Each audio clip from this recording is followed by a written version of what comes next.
Guys, Romie here. So this is the, first off, I want you to please like, comment, and subscribe if you're a new subscriber. And if not, thank you for coming back. And this is a recap, the review for Greenleaf, Season 1, Episode 7. One train may hide another.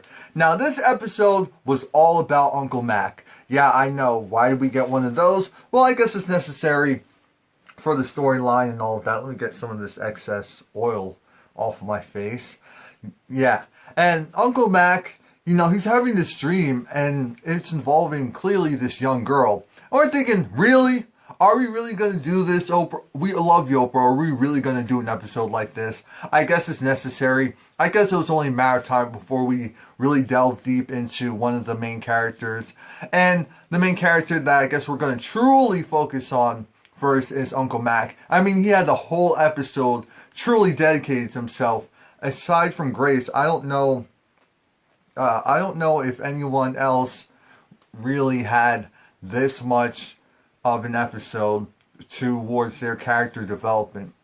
So he's having this dream, like I said, and it's of this looks like a teenage girl, and we're like, okay, ready to discuss it. Moving forward, he wakes up and from it, and you see the girl. She's in the lobby.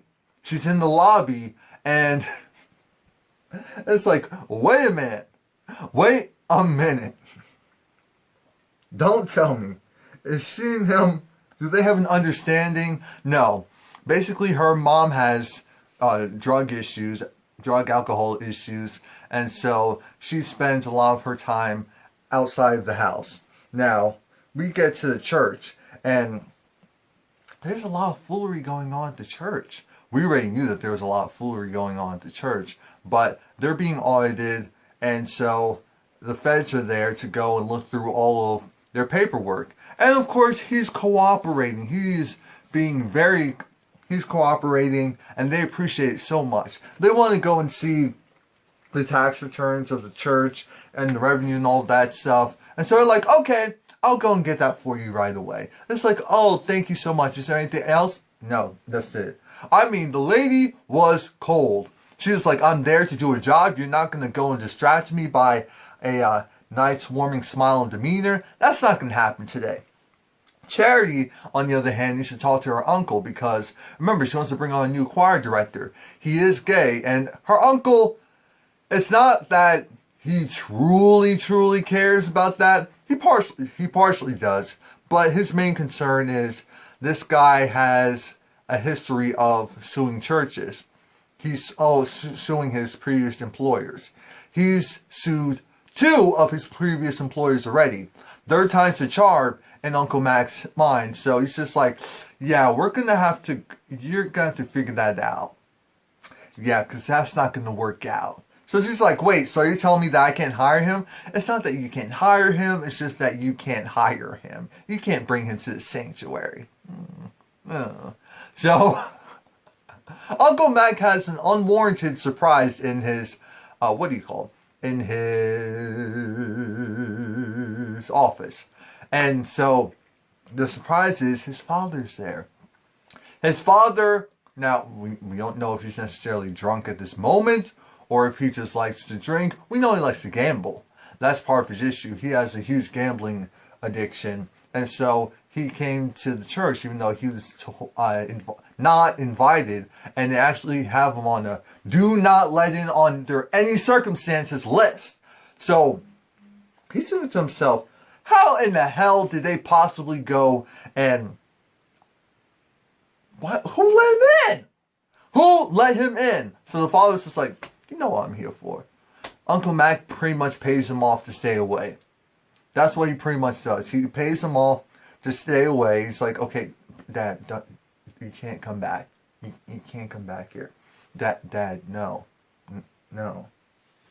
Dad, no. Dad, no. No. I need you to go. Okay. Yes, thank you. So again, this whole episode is about Uncle Mac. Uncle Mac is, he's trying to school his nieces because Zora and Sophia, they're asking him questions about God because they're like, okay, so this is where God was born. This is where he was resurrected. I tried it. This is where Jesus was born. This is where he was resurrected. Now, she pretty much Zoro is just like, yeah, but how do you know? How do you believe this? Or do you know this is 100% true? And he was just like, look around you. You really think something else aside from God could have created and came up with all of this that is around you, including yourself? And she was like, all right, true enough.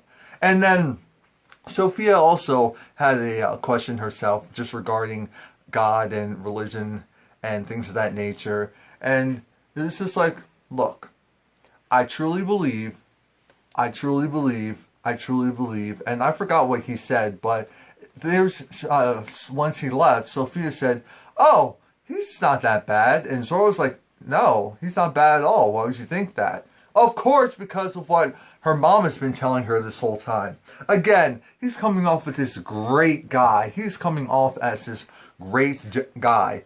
Now remember, the little harlot got fired. The harlot that was sleeping with Jacob. Now we have this new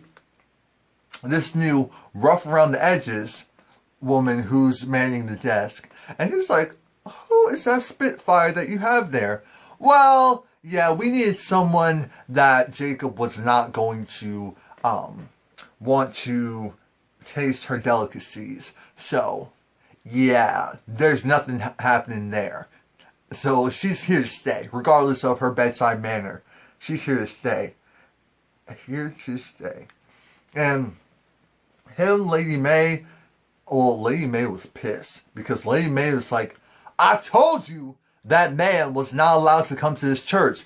You know he's not allowed to come to this church. And you, do not joke around regarding my son. Don't you dare, don't you ever do that, actually. So, remember, Uncle Mac wanted the woman to go and print out, well, technically, I think he said email it to him. But, you know, this worked out better. You know, all the tax returns, the information regarding the church's finances. While Uncle Mac is walking to go and give the feds the information, you know the pastor that Grace had helped out an episode or two ago? Yeah, so he wants some tickets to go and see Uncle Mac get his whole, Memphis Man of the Year award or something like that.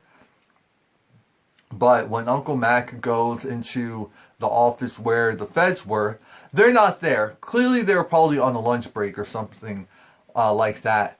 And he's just looking, it's just like, oh Lord Jesus, here we go.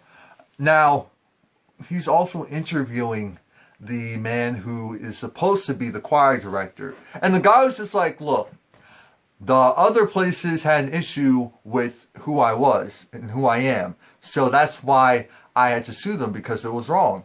He was just like, okay, he seems cool enough. Once he left, Uncle Mac said, he seems cool enough, but I do not trust him. Here's how this is going to work. He can stay on, but we need to hire him as a contracted employee. That's right, no benefits. Well, you know, if you work with my agency, you get benefits. But, yes, I am a staffing recruiter. But, the thing about that is, he's like, we're not taking on the legal responsibility. So she said, you know what, that's not fair, because him and his husband, they want to go and open up a bed and breakfast, and they need the benefits so that they can be covered and all. But she was just like, either he comes on as a consultant and after a year we can renegotiate, or he doesn't come on at all. And she was just like, well, fine, I'll find another. Now, Uncle Mac goes to Noah because Uncle Mac is trying to cover all of his bases. And he's just like, you know, regardless of what Grace has told you about me, I don't believe a word, because it was a misunderstanding when she was younger. So let's just let bygones be bygones. Noah's acting like he has absolutely no clue what Uncle Mac is talking about. He's just like, I gotta go. Okay, that's cool, but I gotta go. Uncle Mac, again, oh Lord Jesus, a whole episode devoted to him. Uncle Mac then talks to Jacob, and Jacob has some great ideas regarding, you know, how he can get his father in front of the TV, because his father does not want to do TV. He doesn't want to go that avenue, that route again. He doesn't want to get spurned. She goes, if you put this together, well, you know, me and Carissa. But he's saying, you know, your father's not gonna, he's not gonna be for this, especially with you and all what's currently going on. Jacob said, look, I did what I did, okay? But we know about you and your indiscretion, so what's really the problem? What's good? When Jacob said that, oh, damn, I was like, wait a minute. So how many people know, or at least think, or contemplated, or just accepted the fact that he might, this family's messed up. This family is messed up. Now, Uncle Mac is talking to, what's her name? Noah's fiance. And she's saying, yeah, Uncle Mac is talking to Isabel because he needs to go and, well, Isabel essentially saying how there's this $800 cake that they need. He's like, look, it'll be on me. Go and buy it. Go and do you. This is your wedding day. This is all for you, baby girl. Congratulations. Here you go. We're thinking, oh, Uncle Mac, that's so nice. That's so sweet. That's so conniving. What does he want from her later on? Uncle Mac gets called down, and the FBI's like, okay, everything looks like it's great except for this one thing. This is like, okay, what is it? These love offerings. Yes, so these love offerings, the congregation, after they meet their minimum tithe, whatever they give afterwards is considered a love offering, and it goes to the pastor. And it's like, we know it's all legal. And it's like, no, it was all legal, because now it has to be counted towards the pastor's salary. And is it all claimed on his salary as income? And he was like, yes, of course. Okay, so I'm going to need to look at the pastor's salary for the past 3 years. All of it. All of his tax returns. Thank you. Uncle Mac is shook at this point. So he goes and he runs to Grace's office because he's thinking, Grace, this is your fault. What did you do? What did you do? And she was saying, you know, they came to talk to me because they wanted some damn advice, general advice regarding, I think, one of the, someone had a kid and she wanted to either have Grace pray for her or just have, again, the kid talk to her, something like that. So he was just like, look, you think you know what's going on? You have no idea. But trust me, when you do, just know that it's over for your ass. It's over for you.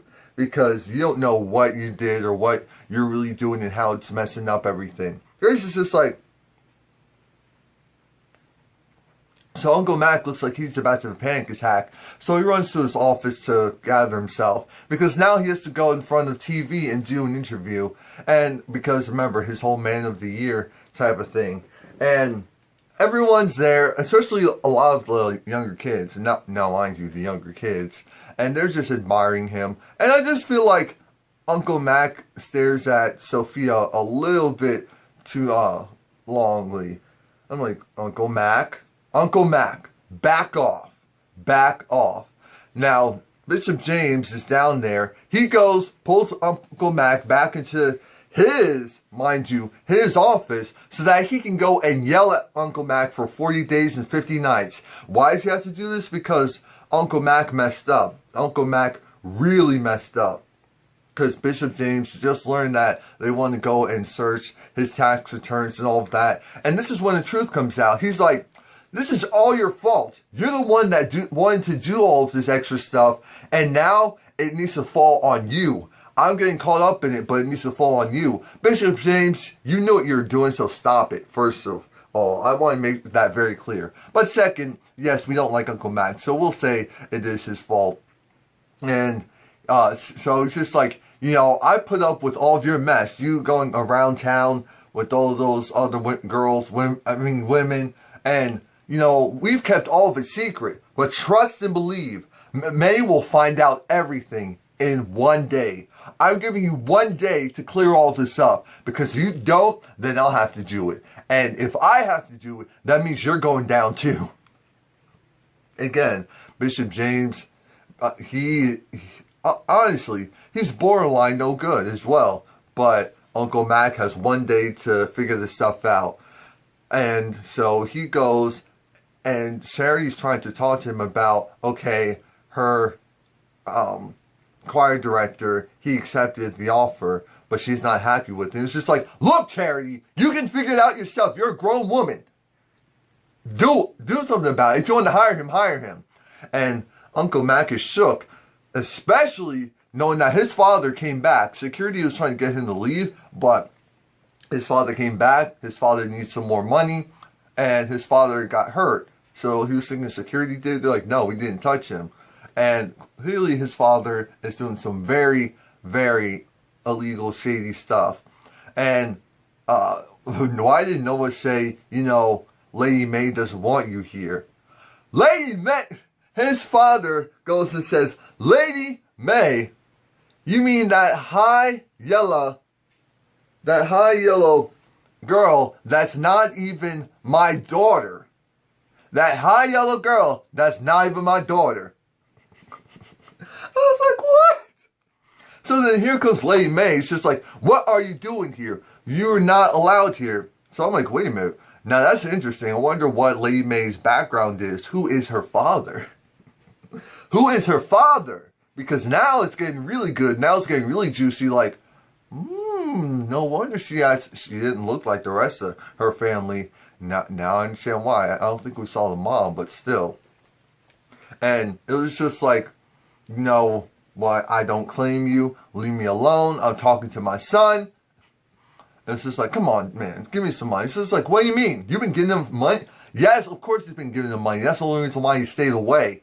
So she gets upset. She's just like, in the name of Jesus, I cast you away from this church. This is like, okay, but I'm still not moving. So she goes and she runs off. Uncle Mac goes and gives her the money. Uncle Mac is gawking at Grace because it's just like, you come back and all of this stuff unravels. I see that this is still all of your fault. I'm thinking, this is all of the woman's fault who's just here to try and get justice for her sister because you went and definitely did something. Okay. Gets back home and girl is outside again. And the receptionist is just like, the receptionist, I think she just got engaged and she's just swooning. I think the first guy who was there in the morning was her fiance. The old boyfriend, now fiance. The interesting thing is that, like I said, this young girl who Uncle Mac has had his eye on, he is infatuated with her look, with that general look. And so that's why he treats her gives her certain attention. And she's just so happy because it's like his apartment is so nice, he's so nice. And Uncle Mac opens up to her and talks to her about the fact that he unfortunately himself once. His mom needs some help, like mentally needed some help. He became the man of the house. So mind you, he did have a father, but he ended up becoming the man of the house. And so the mom relied on him for everything. When he was 12, he finally got a girlfriend. And his mom wasn't happy about that. His mom was basically just like, I think she went in the kitchen and either she wanted him to go and clean the dishes, do something. And he said no. He finally said no to her and she flipped out. She flipped out by just calmly walking out of the house, leaving for a couple hours, and then they got a knock on the door saying that she's dead. She died because of, she was on the train tracks. I think she was drunk, incoherent. And so she saw one train stop, so she thought it was safe to cross. Because she was incoherent, she didn't realize the other one didn't. And so she got hit from behind. He felt guilty and wanted to kill himself. Or actually tried. But I was just like, you know, if it ended up being that you did, that wouldn't have been the... Let me stop. So Uncle Max talking to this girl, being really relatable, because again, she said that she wanted to kill herself, or no, at least thought about suicide. And so he gets a call. he gets a call from Jacob because, of course, Carissa told Jacob to go and apologize to Uncle Mac just to smooth things over. And Uncle Mac accepts the apology, but he has company over, so he's not really caring about what Jacob is saying. He's finally happy right now. He finally has what he wants. And because Uncle Mac, like I said, he has this picture of this girl, and it looks just like the young girl who's in his apartment. It's that certain look that he's really infatuated with. And so Uncle Mac, this whole time this girl's like, my mom allows me to drink, she was actually drunk and that's why I didn't get in the car with her and all that. But Uncle Mac's like, no, you're not drinking. You're not going to get me in trouble. Not going to get him in trouble. Okay. But then he finally allows her to drink. And then I'm thinking, so what happens next, Oprah? What happens next? Because it was something